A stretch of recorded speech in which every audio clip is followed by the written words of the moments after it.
The hosts feel it would be a little unkind to present this podcast without just a word of friendly warning. We are about to unfold the story of Frankenstein, a man of science who sought to create a man after his own image without reckoning upon God.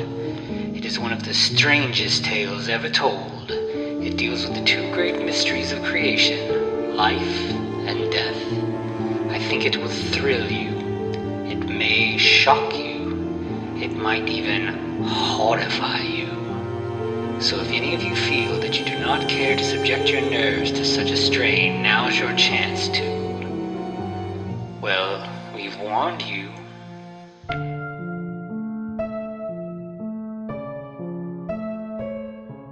Hello and welcome once again to the Frankencast. I'm the mad scientist Anthony Bowman. My pronouns are he, him. And it's just me again this week. I'm doing another one of my Tubi deep dives. But again, like last week, this isn't quite the dregs of Tubi that we sometimes find. So last time we talked about a Jim Wynorski film, Murderbot. This week we're talking about another film from a Full Moon Features all-star director, David DeCoteau. This is 1313 Frankenqueen, which David DeCoteau has the wildest filmography. He has directed well over 100 films. I was just looking at it's crazy. He directed 5 or 6 movies in 1989, in that year. Wild. But this guy has directed so many things. A couple we've talked about. And several other great films. I mean, he did Sorority Babes and the Slimeball, Bowl-O-Rama, which I actually think I mentioned last time when we were talking about that. He did Nightmare Sisters. He did the erotic thrillers with Linnea Quigley, Murder Weapon, and Deadly Embrace. He didn't direct but produced Steel and Lace that we've talked about on here. He's been involved in the Puppet Master series. He's done all kinds of stuff. He also did Frankenstein Reborn that we talked about a while ago. And I just learned that there's a sequel to that maybe we'll talk about sometime. But, just tons and tons of stuff. More recent, and a lot of this he did with Full Moon Features. But he has also his own production company that he's made a lot of movies with. And so the interesting thing about David DeCoteau is whereas Jim Wynorski is he is a lover of the female body. We watch his movies, they're all very sexploitation. You got a lot of, he's kind of like the low budget Russ Myers in a way. Lots of large-breasted women, lots of nudity. This is his whole thing. David DeCoteau has also done a lot of movies like that, Sorority Babes, he did Linnea Quigley's Horror Workout. There's a lot of these things where, you get a sexy scream queen, mostly undressed or all the way undressed. It's a lot of his early work. And continues throughout his career. He is not afraid of that. But the thing that makes David DeCoteau different than Jim Wynorski is David DeCoteau is gay. And it gives his stuff a sort of slightly different perspective. He is appreciating the female body in a sort of different way. But later in his career, he kind of took a lot of the tropes and the trappings of these, sexploitation films, focused on, the male gaze and, attractive scream queens and everything. And he sort of bent it and made it his own, and started making, gay films that are sexploitation, horror, thriller movies that, employ the male gaze to leer at, attractive, hunky beefcake boys or, men, young men. Most specifically, he has this series called 1313, and it's sort of like an anthology film series. He writes, directs, produces all of these, and they're all their own standalone films, but what they have in common is that there's some sort of, sparse horror plot that is basically designed to facilitate a lot of, attractive young men to be, around in very little clothing. So, he's done ones, this 1313 series, there's Nightmare Mansion, The Haunted Frat, Bigfoot Island, the Bermuda Triangle, a UFO invasion. There's all these different things, but amongst them is Frankenqueen, which is what we're talking about here today. So this is, again, you don't have to have seen the rest of the 1313 series. This stands on its own, but it is, of course, about a mad scientist, a lady mad scientist, as the title might indicate. But primarily we're going to be dealing with a lot of shirtless bros, and I found that very interesting. I don't think I never have I felt more straight than watching this movie, because I think it gave me a perspective on how someone might feel watching the kind of sexploitation movies that I love, where sometimes maybe there's some not necessary for the plot nudity that might drag on a little bit, and this movie has a lot of that, which is not to say that I was annoyed or frustrated with it. It just it offered up some perspective. There are some annoying things about this. Mainly the editing is very weird in certain parts. We'll talk about as we get to it. But yeah, I don't know. I found this very fascinating. I actually really enjoyed this movie. Maybe not in the specific way that David DeCoteau, intended for it to be enjoyed. But I did find it to be enlightening. So we start out, getting into it, we start out, we've got this very Malibu, posh mansion in the hills. And I'm sure that this is either David DeCoteau's house or someone he knows. Everything about this movie screams using the resources we had at hand. And we have two shirtless bros wearing backpacks walking up the driveway, and they're both impressed by the size of the house, and realize that they haven't introduced themselves. They were in a limo together on the way up here, but did not know each other before. So it's already what exactly is going on here? We learn they are Andy and Matt. Andy is your stereotype golden retriever boy. He's dumb as hell, just straight up himbo.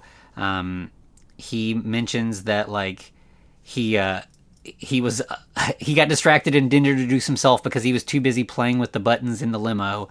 Meanwhile, Matt is he's kind of gruff. He's oh, I noticed that you were distracted with the buttons. And he also it strangely seems like he's distrustful of this situation that they're in. We find out they're being paid to be test subjects for a celebrity doctor who is working on some sort of new project.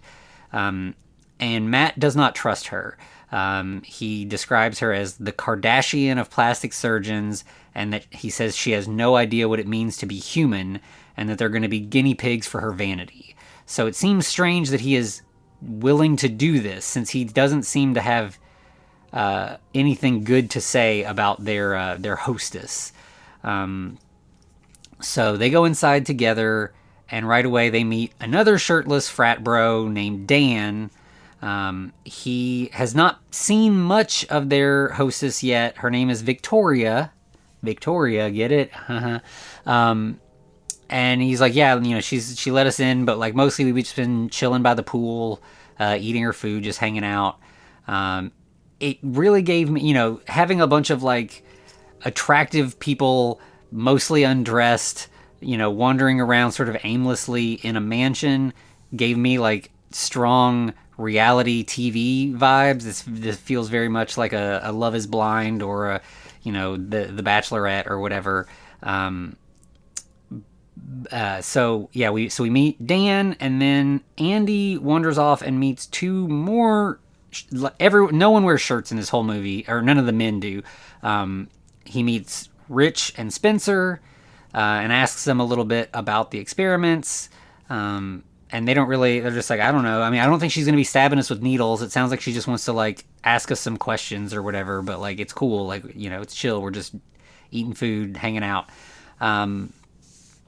And Rich, in particular, quickly reveals himself to just be an asshole.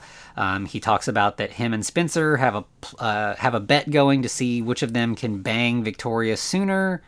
And, you know, he's just like this womanizer jerk, and he convinced her, he's like, why don't you go get me a beer? And Andy, because he's just, you know, there to be a golden retriever and make everybody happy, he just willingly goes and gets him a beer. Meanwhile, we see that Matt has slipped upstairs by himself, and as soon as he's away from everyone, he pulls out his phone and he calls someone, and he's like, I'm in. So this explains why Matt is willing to be in this thing, even though he has negative feelings about Victoria. He's up to something, you know. He specifically says, like, I'll find the dry fusion laser. I'll get it to you. If I find any other valuable, equipment, I'll get that. So it's very much like a corporate espionage thing. But like, he's clearly not excited about being here. Like, you know, we can't hear the other side of the conversation, but at some point he's like, yeah, I know. I'll play nice-ish. So he's, you know, not very excited about this role he's been placed in. So when he hangs up the phone, he like immediately goes and like peeks out of his bedroom, down the hallway to make sure that nobody overheard the conversation. There's nobody. So we cut from that down to like this gym area where Dan and Spencer are lifting. And Dan is like, man, it's been bugging me. Don't I know you from somewhere? You look so familiar. And Spencer's like, yeah, I played linebacker in the pros for 2 seasons. I was an All-American at Cal State. And Dan's like, oh yeah, that's right. You were number 55, right? And he's like, yep, that's me. Which all felt like the kind of writing that a person who does not know or care anything about football might do to describe football. I don't really know or care much about football myself, so like I don't have a lot of room to talk here. But it didn't ring true to me. And I do know people who care about football, so I hear people talk about it a lot. But we'll find out that Spencer, you know, he was only in the league for 2 years because he got suspended from using performance-enhancing drugs. And Dan's like, well, did they, enhance? And Spencer's like, you're a moron. And he's like, well, it's science, bro. I'm just asking, just trying to figure out if it's worth my time kind of thing. So we go from that to the first of several extremely weird scenes we'll get that I don't really like. Seeing this first one, I'm like, what the fuck is going on? And then as the movie goes on, there's more of them, and I'm like, I don't know what the fuck is going on. And I've seen the whole movie now, and I still don't really understand the point of these scenes. You get a little bit more explanation as you go, but not a lot more. So yeah, we just had Dan and Spencer talking, but now suddenly we have Dan alone. He's out in the pool area now, and he's walking along the edge of the pool. But we can tell this scene is different because whereas all the other scenes have just been like, there's been no really like a soundtrack. It's just been the people talking. Suddenly we have very intense horror movie music, like extremely intense, definitely trying to set you up that like something really awful is happening right now or is about to happen. You should feel tense right now, including like, it's like there's the instrumentation. There's also just the weird, like, skronky, weird, like just sounds, and there's also an ominously beating heart sound. So all this is happening, like the sound design is doing everything it can to tell you this is bad stuff. But what we're seeing is just Dan in like boxer briefs, walking past the pool. We do cut to a really great shot that I thought was beautiful. The camera's inside the house looking at the windows. There's a wall of just like, huge windows, and Dan is outside walking past them, and it just looks great. It's just really well composed. Then eventually we see him inside, still just walking around, and like this whole thing, he's just kind of walking slowly. He's not saying anything. He's a little stiff and robotic, but like he doesn't look that out of the ordinary. And again, like I was reading some stuff about these 1313 movies, and somebody called them boxer briefs horror, and like that's so true. In this movie, everyone is always either in swim trunks or in boxer briefs. I think we get one guy in like tighty whities near the end, but for the most part, a very standard issue uniform here. So yeah, we get Dan in the house, and he's like, walking, down the hallway. And then this is the editing thing that I was talking about, is during most of these scenes, it seems like they shot a bunch of coverage and then they edited it in the wrong order or something. If they have an intent here, if they're trying to tell us something, I don't know what it is. But like, so we'll see him inside, and then we see him again back outside by the pool, continuing with the spooky soundtrack, continuing the just sort of like aimless walking. And then we have him back inside again, and he goes up like a set of spiral stairs. And then I think we have him like back downstairs again. It's nonsense, but like over the course of this, basically, he walks like a robot and eventually gets to a bedroom upstairs, and then we see there's like a bed in the corner, and we see like the camera kind of pans over to like big windows upstairs, and it's got a beautiful view outside, and then we suddenly cut to like a POV shot of someone sort of making this same route that Dan just did, but it's quickly clear that it's not Dan, because Dan's walking around in just his underwear, no shoes, no shirt.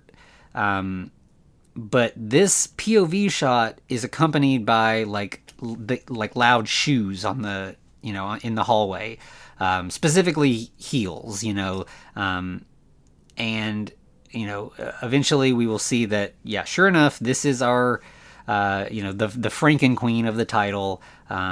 Her name is Victoria Franks, and she's in a lab coat. She's obviously older. Like, these guys are probably like early to mid 20s, and she's probably in her 40s or something, but still a very attractive woman. And she goes into the same room that Dan just went into, and he is laying down, just like laying on his back, just very stiff, eyes open, but like appearing to be asleep otherwise. And she pulls out a device which is 100% just a book light. We have several of these in my house. If you've not seen one like this before, it's got like a handle part that's kind of a rectangle of thick plastic, and then it has a long bendable rod, just like a metal arm basically, and on the end of it is like an oval that's a light, so you can turn on the light, clip the rod part to your book, and bend the arm to aim it however you want at the pages. But in this, it's obviously some sort of high-tech gadget. We'll eventually find out it is this dry fusion laser that Matt was talking about on the phone. But she has the light on the book light, and is just slowly moving it up and down Dan's body as he just lays there completely still. And there's like a little like type like whirring sound as it's going. Like, she's clearly like scanning him. And this scene goes on a while. Clearly she is just really checking him out. The camera is also really checking him out. This is the first moment where I was like, oh, this is the male gaze directed at a man, in a way that like you just don't usually see in things. Like the camera is like close up across like his chest and his, he's got a 6-pack, his abs, pans across, his package bulge under his, tight boxer briefs. And she goes from his head down to his feet, back up to his head, back down to his feet. I mean, this scene really, you really spend some time with Dan here. And then we cut to like later, he's walking again out by the pool and the music is still going on. It's still heartbeat, intense sounds, the whole deal.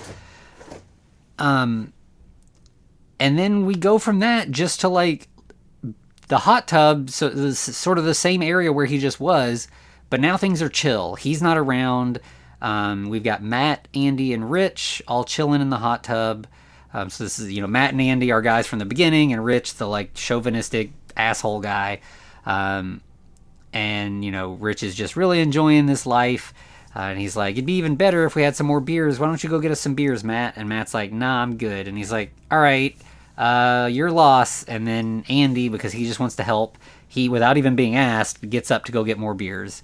While he's gone, Matt starts asking Rich, when do you think we're going to meet Victoria? What's the deal here? And Rich is like, you want to get in on the cougar hunt, don't you, man? And Matt's like, what? And so he explains this whole stupid bet thing again.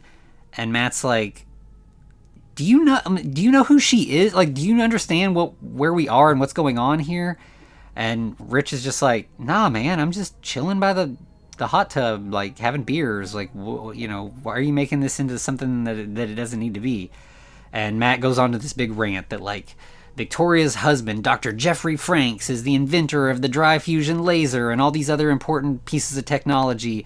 But he's dead now, and now Victoria's just using all of his great work to make bullshit plastic surgery. She's co-opting all his research. She's a fraud. He hates her. And, like, he gets so frustrated about, like, just even ranting about her that he ends up getting up out of the hot tub and storming off. And that's when Andy arrives back with the beers, which is great for Rich because now he gets 2 beers since Matt's gone. And then we go from that to, finally, all 5 of our bros get to meet Victoria together. They're all kind of sitting on a big couch. She comes in and gives this big speech about her medical research and kind of gives them an idea of what she wants to do here, which is mainly that she wants to observe them doing various physical activities and then talk to them about how they feel and just get an idea of like what's going on in their heads. And, so when she talks about physical activities, Rich makes a joke about like, oh, I can't wait to get physical with you. Is there going to be some of that? And she's like, well, yeah, I probably will have to do some closer examinations of your body in private. I'll keep you all, give you privacy from each other. But we'll talk about that when the time comes. And Matt says, it's something of an honor to meet you. And she's very offended by this. She's like, oh, something of an honor? And he's like, yeah, I was a huge fan of your husband's work. Like his innovations were incredible. And she's like, my late husband, you mean? And the camera pans over to the mantle, and we have a framed photo of David DeCoteau. So he gets a little like Hitchcock cameo as the dead Dr. Jeffrey Franks. And so like there's this sort of like verbal sparring between Matt and Victoria here, where neither of them seem to really like each other. And eventually Matt kind of backs off and he's like, I'm sorry, I didn't mean to sound negative. I'm not, I just really liked his work and I'm not as familiar with what you're doing. And, it's not my place to criticize though. And she's like, yeah, you did mean for it to sound negative, but impudence is to be expected in youth, as is ignorance and bad behavior and etc. She kind of like, calls him out like, yeah, you're young and stupid and rude, and that, yeah, I'm not surprised.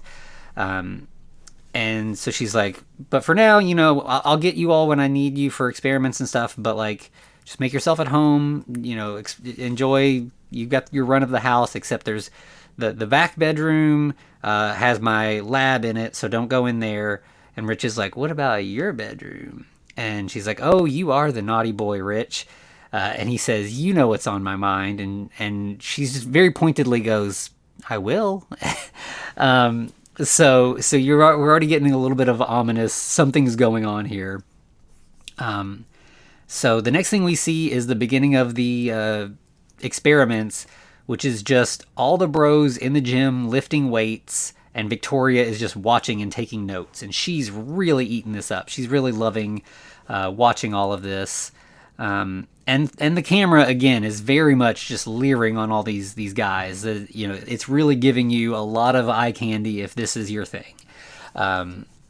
And in particularly, it seems that Dan and Rich, who we know Dan had his weird scene just a little bit ago, and from the conversation, it seems to be that Dan and Rich have been here in the house the longest. While all this exercise stuff is going on, at various points we get shots of them where they seem to be kind of robotic. They seem zoned out. They're just doing exercises very mechanically, just staring off into space. So it raises the question: Has Rich also been scanned by the book light? And I think we go from. I mean, this scene goes on a while as well. This movie, again, this is where I was like, oh, I understand. Like, this movie's really padded with scenes like this, where it's just like shirtless guys lifting weights or doing push-ups or various things like that. And if these were, women in bikinis, I probably would not even register that it's wasting my time, but in this case, I'm like, okay, yeah, I get it, but like, let's get to the story. And we have, after this scene, we go on to another scene that's very similar, which is that they're all out by the pool now, and now they're doing like stretches and push-ups and various like non-weightlifting based exercises. But this time Victoria is like going around and kind of critiquing the guys, and she's like, "Oh, your stamina leaves a little bit to be desired here," and just like kind of calling them out variously.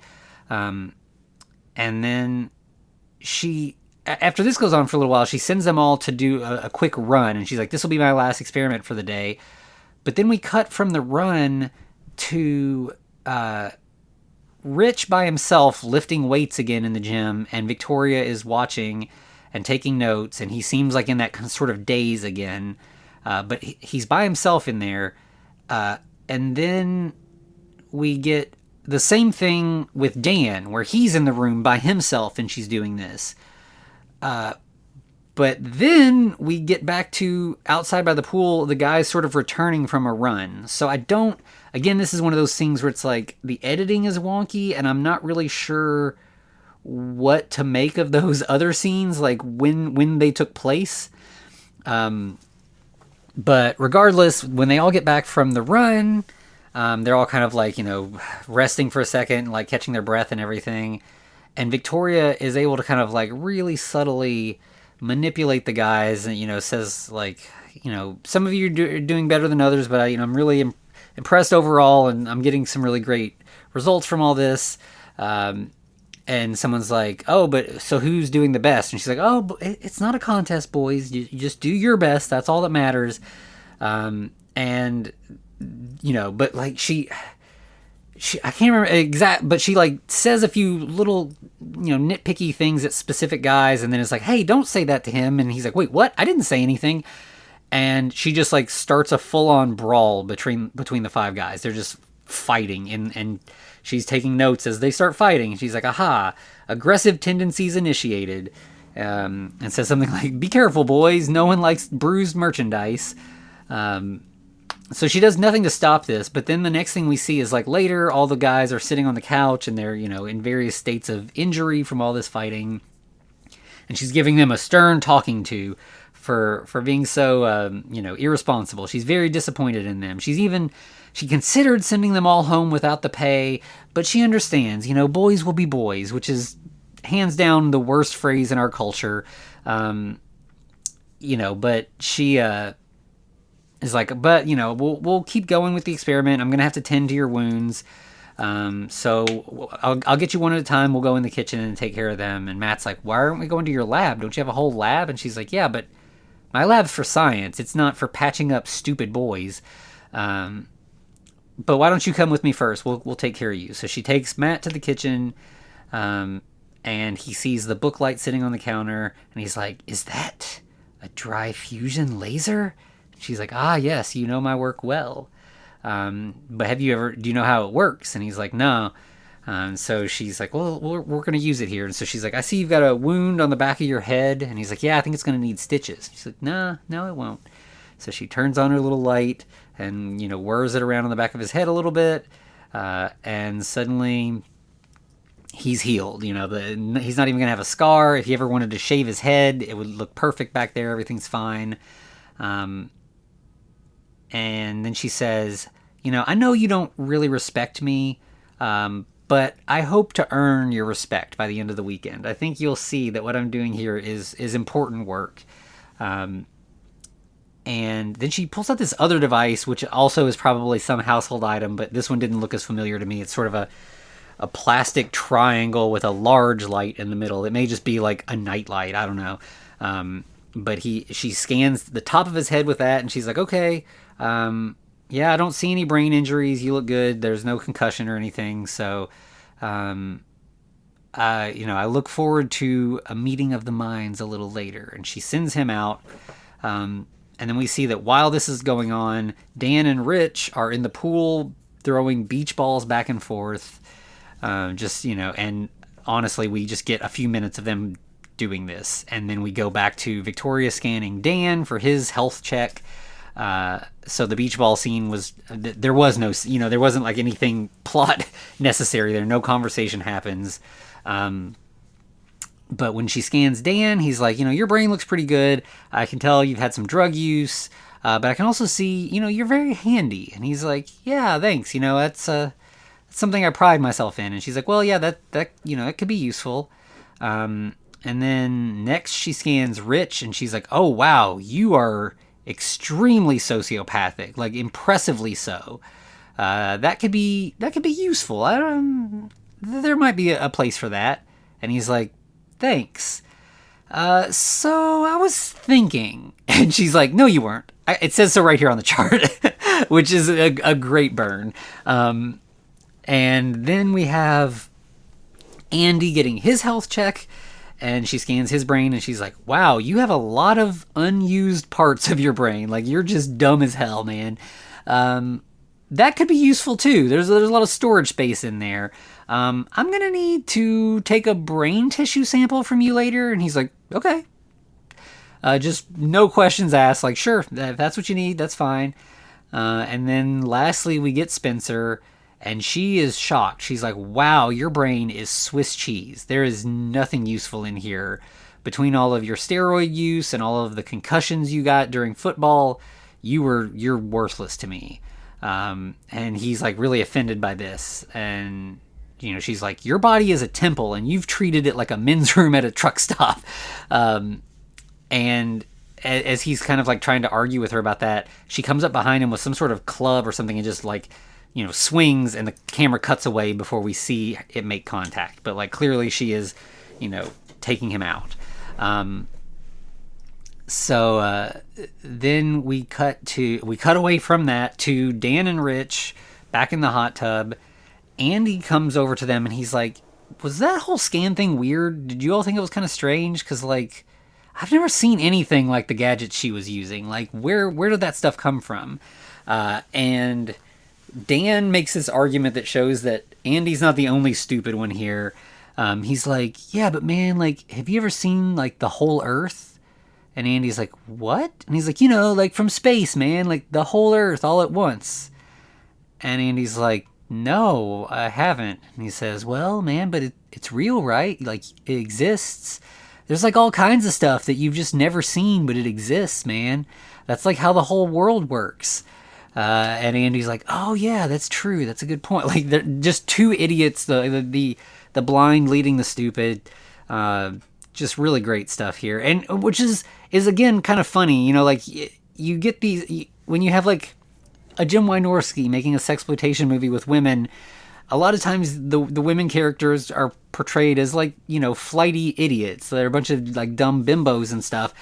And, you get a sense that like, these kinds of men writing these things, like, they respect other men, but they find women to be, stupid sex objects or whatever. But now here we have the male equivalent, where we have a male director, a gay man, directing these young men, and he's making them all into these idiot himbos. And I'm sure he has men in his life that he respects, and looks up to and works with and collaborates with and everything. Whether that's like Charles Band, there's a lot of evidence that David DeCoteau's done a lot of stuff like this. But it seems like it's not a matter of like, all women are idiots or less than men or whatever.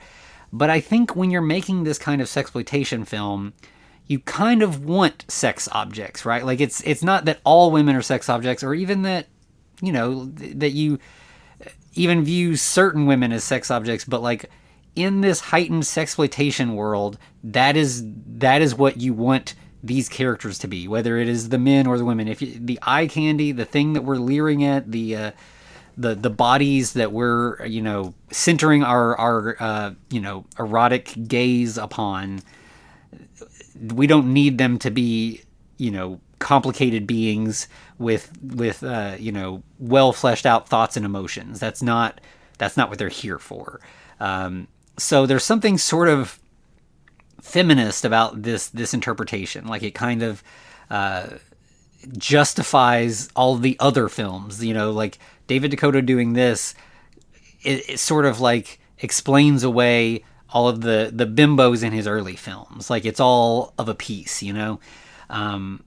Yeah, so again, I just found this very enlightening. I really, really liked what was going on in this.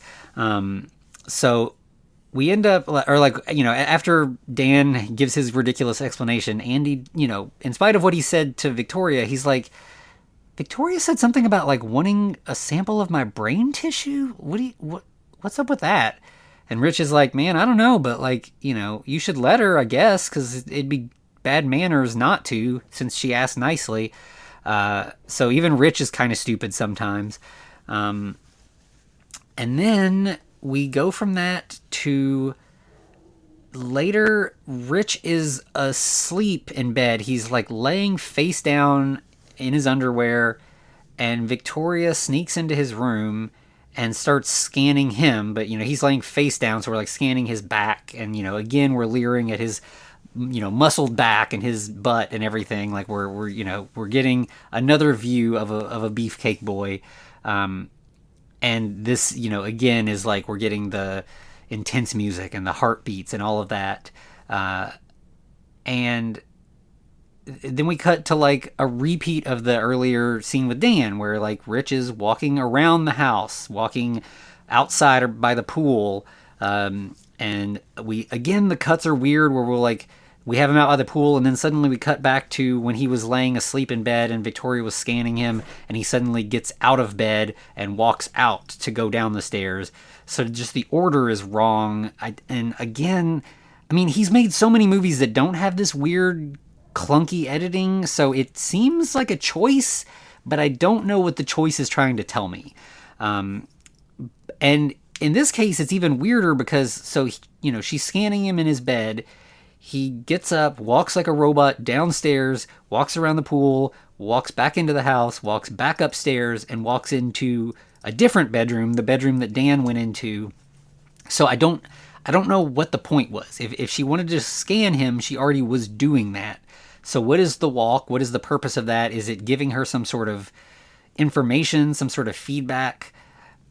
Unclear. So eventually he goes back, he gets to that same bed, he lays down, and Victoria goes in and continues to scan him, does more scanning, and we go from that to like later on. Victoria is by herself in a different bedroom.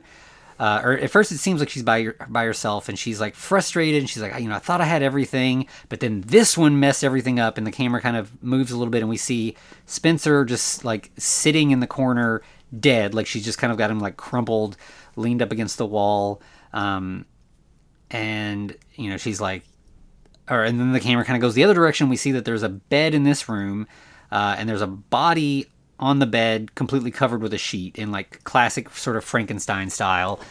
We don't know what's under the sheet, but my first thought was like, oh, is this going to be like David DeCoteau laying there, like that? She's bringing her husband back, and she's like, don't worry, this moves the timeline forward a little bit, but we have all the tools we need. I'm just gonna have to do things a little differently than I originally intended. And we cut to a little later where Victoria walks outside and Rich is alone in the hot tub, and he's like, hey babe, why don't you join me here in the hot tub? And I really like the way that she just cuts him down. Like, she's so disinterested but like amused by this, which I think is not entirely uncommon. Like, if I'm sure that, she's selected a lot of young, attractive men. She is somewhat older woman. And I'm sure even if she's not interested, the attention is probably not the worst thing for her. And so she says something along the lines of like, I like an aggressive man, but your attributes are easy to come by. It's like fast food. It's abundant and interchangeable, but you'll do. And she's like, oh, hey, Dan's nearby, and she's like, why don't you come with me? And Rich is like, what about me? And she's like, oh, you'll get your turn. And so she leaves with Dan, and Rich is just alone in the hot tub, and he's like, yeah, Victoria, you're going to get all the rich man soon enough. And then we cut away from that to upstairs, where Matt is again alone in his room on the phone, reporting in. He tells them about the weird health scans, and he's like, yeah, there's so much tech here. I'm going to get you all so much stuff, but I didn't realize how dangerous things were here, and I'm doubling the price. So if you want all this tech, you're going to have to pay up. We're again not hearing the other side of the conversation, but like it seems like they're not happy that this is what he's saying, but I think they're willing. And then he hears a sound, so he's like, I gotta go. And he hangs up, and he sticks his head out in the hallway, and he sees Victoria leading Dan back to her lab. And Victoria sees him peeking out, and she's like, oh, hey, Matt, I'll come get you here in a few minutes, because I'd like to ease your mind about a few things. But first, of course, she takes Dan into her room and does another scan. And it's so funny. So we had, originally Dan laying flat on his back, and then we had Rich laying flat on his stomach. And now we have Dan kind of like artfully like model pose, like on his side. Like we want to see these hunks from like every angle possible. And so she's again just kind of scanning his body up and down. And again, Dan wakes up sort of robotically, gets up out of bed, leaves the room, walks around the property again. We get the spooky music, the heartbeats, the whole 9 yards again. And then at the end of it, like the music stops being spooky, but he still seems slightly robotic, and he walks. There's like a very like a sauna style shower, like a shower you would see like out by a pool or at a spa or something that's like sort of more public. And Dan's in like I think he's in swim trunks at first, and he takes the swim... Yeah, because this happens twice, and it's very strange. So, like, he takes off the swim trunks, and he has black boxer briefs underneath, which, when would you be wearing swim trunks and underwear underneath? That's a very strange combo. But, so, of course, he's taking a shower, so he takes off the underwear as well. And as much as this movie is all about leering at male bodies, it is not quite ready for full frontal. But the camera really, really wants to give you full frontal. It just can't. It's just not allowed to. So, like, I mean, the camera still is panning up and down his body. And, I mean, like, it goes as far down as it could possibly go. Like, just really, really trying. And again, like, it is just... It's very, very male gaze. And at some point in the middle of him showering... Victoria walks in, and as I said, it's kind of like an open shower. So she's just kind of standing over to the side, not getting wet, but like, completely able to watch what's going on. And she's taking notes as he's showering. I don't know what useful information she could be getting other than just like looking at his naked body. But we have that going on for a little bit, and then we cut away to, while this is happening, Matt is searching the house. He digs through all the drawers in the kitchen, and he's like, man, why couldn't it be easy? There's nothing here. Then he goes into a bathroom, he searches all the drawers there. Then he goes into some bedroom, searches all the drawers there. I don't know what bedroom this is. It's like completely unfurnished. Like, it just has a bed and a dresser. There's nothing really in it. But no luck. He finds nothing. And then we cut away to Victoria, who, like, post Dan's shower, she finds Andy alone in the gym lifting, and she's like, hey, Andy, come with me. We need to do some more experiment stuff. And if you promise to do everything just like I say, it won't even hurt. And he's like, she's like, don't worry, it's for science. And he's like, oh, okay. So they go upstairs, they go to the room. Matt, again, like, he's been searching through that bedroom. He peeks out, he sees them, he ducks in another room and hides. This time Victoria does not see him. And we get, like, some conversation of, like, Victoria explaining what they're getting ready to do. And again, to just show how stupid Andy is, he's like, oh, so is this going to be like on Star Trek when they fix Spock's brain? And Victoria's like, oh, you are going to be full of useless data, aren't you? And he's like, oh, I will, I promise, thank you. And so while that's going on, we cut to downstairs where Rich is still in the hot tub, and Matt finds him and is like, where is everybody? And Rich is like, I don't know, I'm just chilling out here in the hot tub, as long as nobody's beat me to banging Victoria, because Dr. Cougar Lady is mine. And Matt's like, something's weird, something's going on. And Rich is like, man, you're paranoid. Like, they're probably just like in the gym, or like, maybe one of the nerdier guys like found that room with all the books in it. And Matt's like, say what? Room with all the books in it? And he's like, yeah, down at the end of the hall. Like, if you, instead of going to the left, you go to the right, there's a door, it's got a keypad on it. It was locked. But somebody broke the lock, probably trying to find some pharmaceuticals or something. I mean, I assume that if it was me, I assume that's what it would have been. So right away, Matt's like, okay, yep, that's where I'm going. So we see him go into the book room, and while he's doing that, Rich is like, well, I guess I'm going to go look for Victoria since nobody else is around.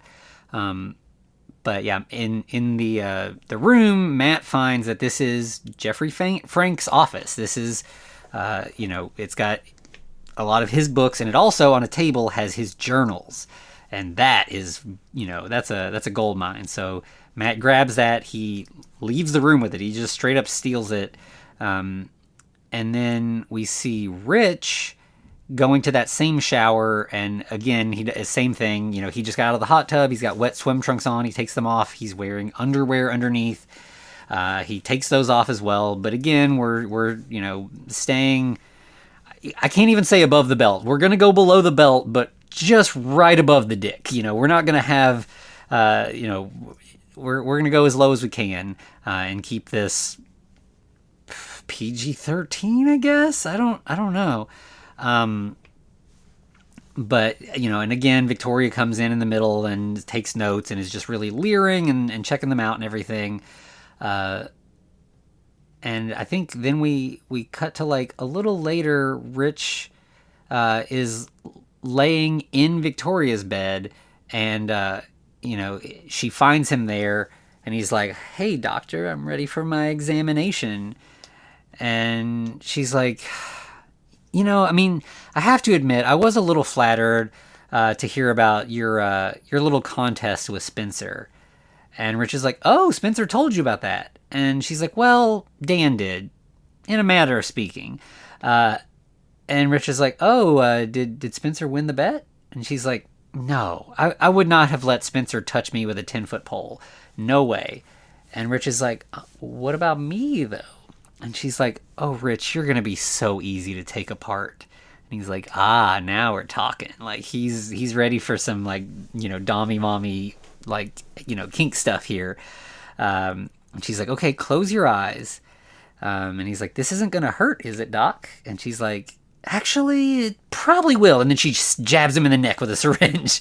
And then we cut away straight from that again to Matt, who finds that room with the body under the sheet. And he's like, what is this? Can't be real. And that's when Victoria comes in and she's like, oh, it's very real. And of course you know it's real. Jeffrey didn't think his theories could be put into practice, but I always knew they could. And he's like, wait, you made a monster? And she says, no, I created life where there was none, in an image of my choosing. And, Matt's like, no, that's not possible. And she says, neither is a cold fusion laser or any of the other devices that I invented to make sure that my creation could thrive. And Matt's like, I don't believe you. And she's like, yes, you do. You believed in this enough that you came here to steal my technology. Who sent you? Was it Massive Dynamics? Was it Miskatonic Tech? And of course, I hear Miskatonic, and, that's obviously, a Lovecraft reference. And, in the world of full moon features, it's also very much a Stuart Gordon reference. And I was like, what the fuck is Massive Dynamic? And I had to look that one up. That's from the TV show Fringe, which I did not really watch, so I did not recognize it. But interesting to have those two things referenced. But, of course, Matt does not answer her, so she just says, rise, Rocky, rise. And then the sheet, the creature under the sheet sits up. And it is not a monster in any way, shape, or form. It is just another hot frat bro, a new guy we've not seen. I appreciate that his name's Rocky. I feel like that's certainly like a Rocky Horror Picture Show reference, because, like Rocky in that, he's wearing just like little short, like shorty underwear. They're not gold. They're just, tighty whities basically. But, Matt's like, what is this? And she says, this is my creation. And she's like, Matt says, you created this thing. And she's like, come on, Matt. You have to admit, he's attractive by any standard. He is not a monster. He's not a thing. And he's going to be my equal in every way. He's my child, my companion. And then Matt says something like, but what about its brain? And I really like this in that, like, a lot of times we have these Frankenstein stories where the creator, the Victor Frankenstein type character, refers to the creation as it. It doesn't have feelings. It's a thing that I made.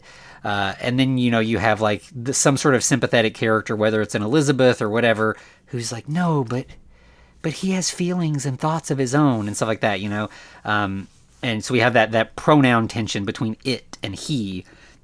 And here it's reversed in that Matt, who was not involved in the creation, keeps calling Rocky it. And Victoria is like, no, he will be my equal. He will be my partner. So, the creator is seeing the humanity in her creation, whereas, this outsider is not. So Matt says, what about its brain? And she says, you read Jeffrey's journals. You know what he was referring to. Neural infusion techniques, temporal mapping, cranial reassignment. Which is, obviously just a bunch of like nonsense sci-fi jargon. But this angle, this sort of idea about what a Frankenstein monster can be is interesting. She goes on to say, he will have his own personality, his own thoughts, his own soul. And there is this thing where, like, when you make a Frankenstein monster, where does that come from? Where does the consciousness come from? Where does the soul come from, if such a thing as a soul exists? Sometimes we put in a guy's brain and the monster is just that guy, with a different body. Sometimes it's some new guy with no memories, no thoughts of his own, or some childlike being figuring things out. And in those cases, where does that come from? And it seems like here that is the intention, that this is a new being, but it's a new being because she is scanning brains and creating like a neural network, a neural map, and incorporating all these things into a new, fresh brain with its own thoughts. So I don't know. I liked that. Like, for this movie being like this kind of silly sexploitation beefcake film, having this kind of thought about what is going on inside a Frankenstein monster's head is really impressive and unexpected. So, Matt still is like, no, that can't be possible. And she's like, of course it is. I just need a little bit more brain matter to bring it all together. And he's like, and whose brain are you going to use? And she just like immediately like, hits him over the head, knocking him out. So then we just cut to like a little later. Rocky is alone in a bedroom. He wakes up, gets out of bed, and there's a mirror on the wall, and he walks over to it and looks at himself in the mirror, and it's like, the classic sort of Frankenstein mirror moment. He's touching his face. He's seeing the thing in the mirror move in the same way that he is, and realizing that that's me. This is who I am. But unlike, every monster we've seen in a Frankenstein film, whether it be Boris Karloff or Herman Munster or whatever, this monster is not monstrous in any way. He has no scars, there's no stitching, there's nothing to indicate that he is not just a perfect specimen of, American frat bro. He's muscular, there's no electrodes, he's just a guy in his underwear. So it again is subverting our expectations of what we're going to see in a Frankenstein film. And so he, after looking at himself for a few minutes, he walks into the living room and surprises Victoria, who I guess wasn't expecting him to wake up so soon, and she's like, Rocky, and he responds, mother, and he has this like digitally distorted, like very bassy voice, and she's like, oh, this is perfect. You will be my perfect man, my perfect companion.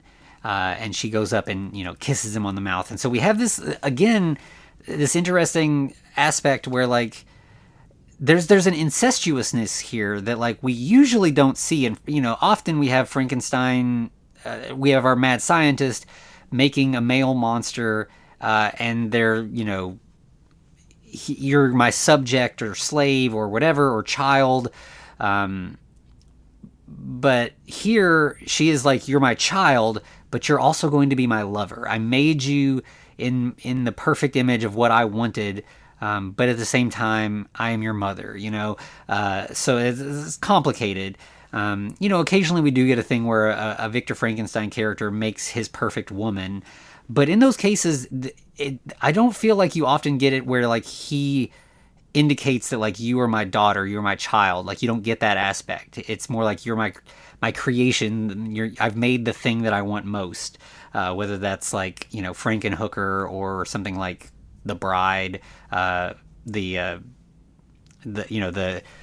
Jennifer Beal Sting, The Bride specifically. But so after they kiss, we cut to like later, Victoria being woken up in bed.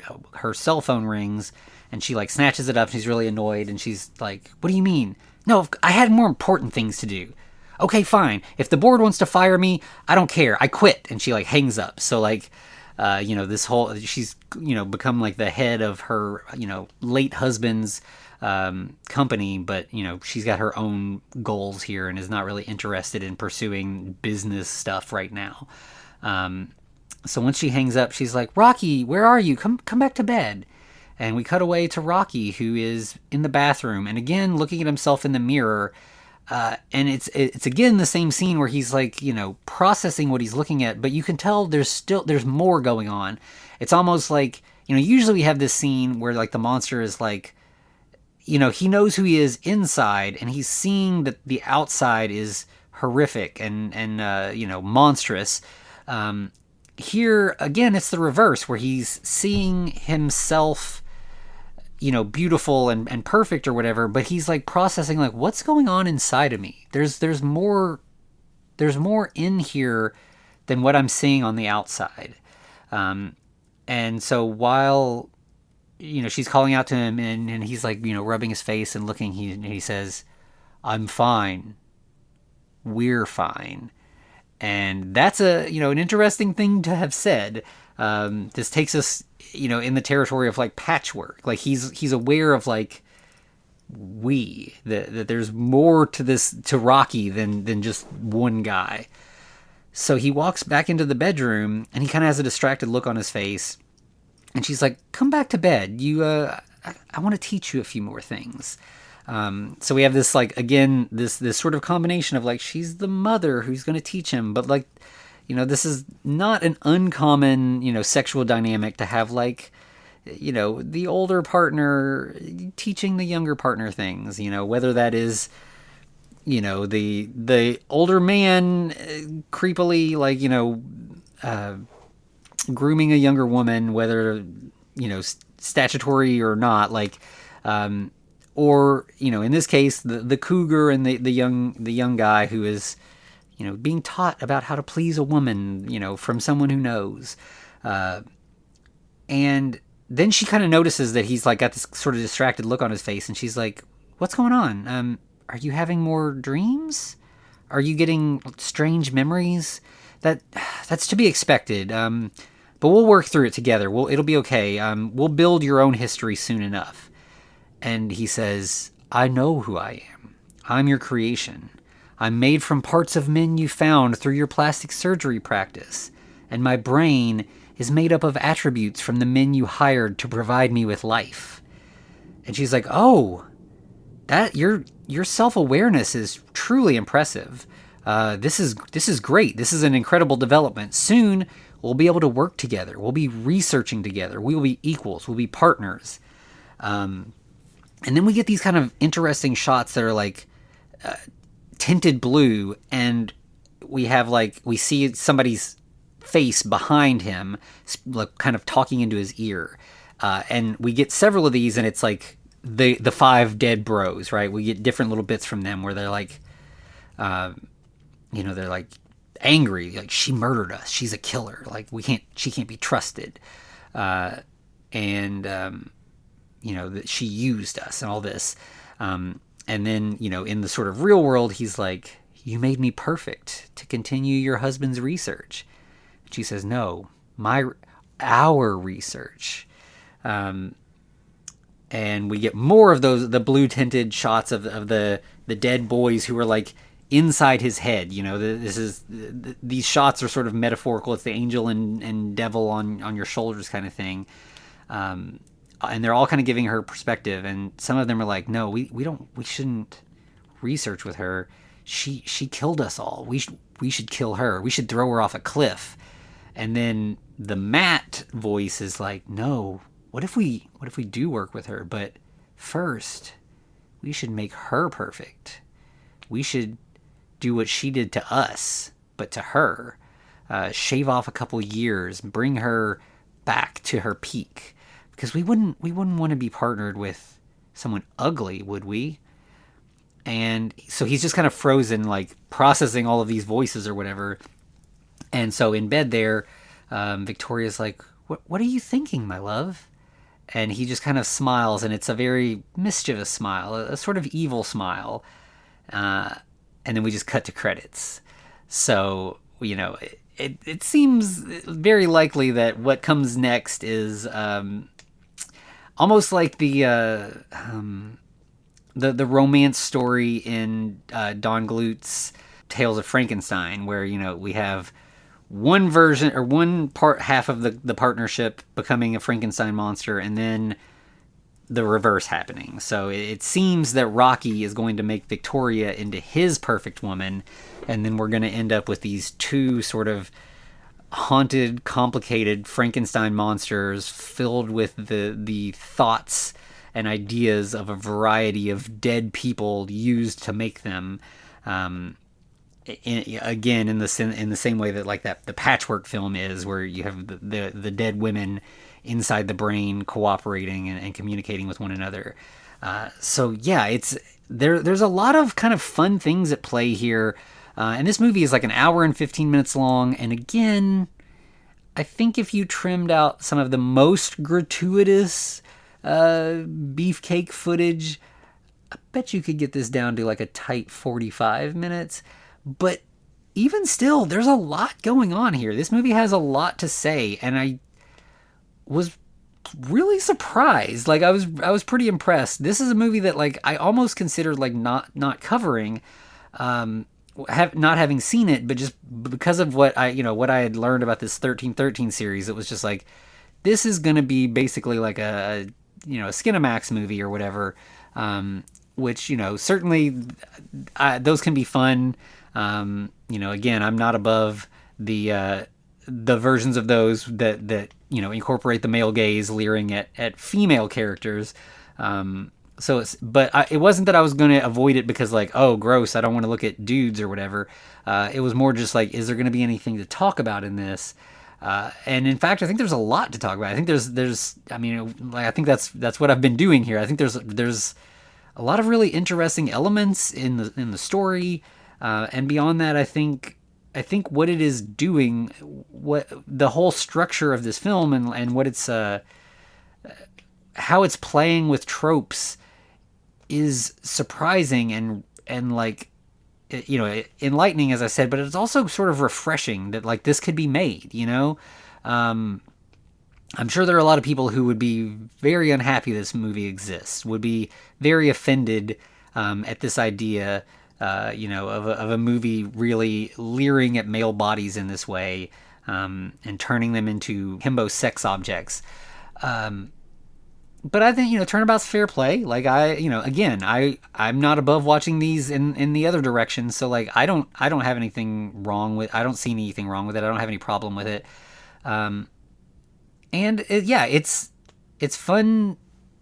It's fun. Like, it's just a fun movie with an interesting plot. And like, sure, the acting's not outstanding and the guys are all kind of dumb. But like, I think it's, I am glad this movie exists, and I'm glad that I watched it. Obviously because it's a Frankenstein film, it's got a lot going for it for me. I don't know that I'm gonna end up digging into other of the 1313 series. I mean, let me look at this. There's like 1, 2, 3, 4, 5, 6, 7, 8, 9, 10, 11, 12, 13, 14. Odd choice. There's 14 1313 movies. They just couldn't stop at 13, I guess. And these were all made, like, all 14 of these were made in 2011 or 2012. Like, he cranked these things out. So I don't know that the others will have as much to offer me, but I don't know. I mean, like, every David DeCoteau movie I've watched, I have enjoyed. Like, I don't think there's, the quality varies depending on what he's got going on and who's giving him money and stuff like that. But there's several of his movies that like I own and consider to be in my like, movies that I revisit yearly. This may not be that, but it's certainly fun and was worth my time. And like I said, it is on Tubi. It is easy to find. And, if it's your kind of thing, I bet you might enjoy some of the other 1313 movies, and I bet they're all on Tubi. I would not be surprised if you can find more of them, and if not on Tubi, then I'm sure they're somewhere. But, so anyway, I had fun with this. Good on David DeCoteau for doing this kind of unique thing, and for just, doing things that he wants to do, which is cool. Like, I think he's having a great time as a creator, and what more can you ask for? So, yeah, I think that's all I've got to say about this one. A lot of fun, and thank you all for listening. I hope you are enjoying these sort of weird Tubi deep dives and these sort of, solo episodes. It's offering up a buffer for us, and I think it's also, I'm sort of constantly thinking about like what comes next for the Frankencast when we run out of Frankenstein movies, as inevitably we eventually will, and it's giving me ideas for a future. So I hope you're enjoying them. Definitely, as we always say, like, let us know, reach out. You can find us on all of the socials at the Frankencast, which includes, like, you can DM us, let us know what you're thinking, or you can email us at thefrankencast@gmail.com. You can also find us on YouTube, put a comment there. You know, I check those out as well. I'm so findable. You can reach out to me just about anywhere.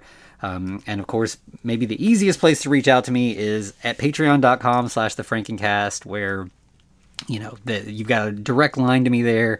And, you know, obviously there's plenty for you over there as well. There's lots of bonus episodes, there's more solo stuff. There's more stuff with me and Eric, me and Hayden, other people, you know, I've, all kinds of stuff over there, a lot of fun stuff. And if you like the episodes that talk about some vaguely horny stuff, there's a lot of weird porn parody stuff over there. There's something for everybody on the Patreon. So we'd love to have you. Free trials, all that.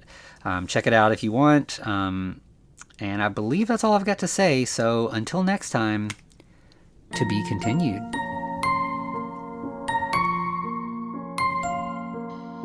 Looks like you survived another episode. The Frankencast is a production of FCR Media. It's hosted by Anthony Bowman, Eric Velasquez, and Hayden Orr.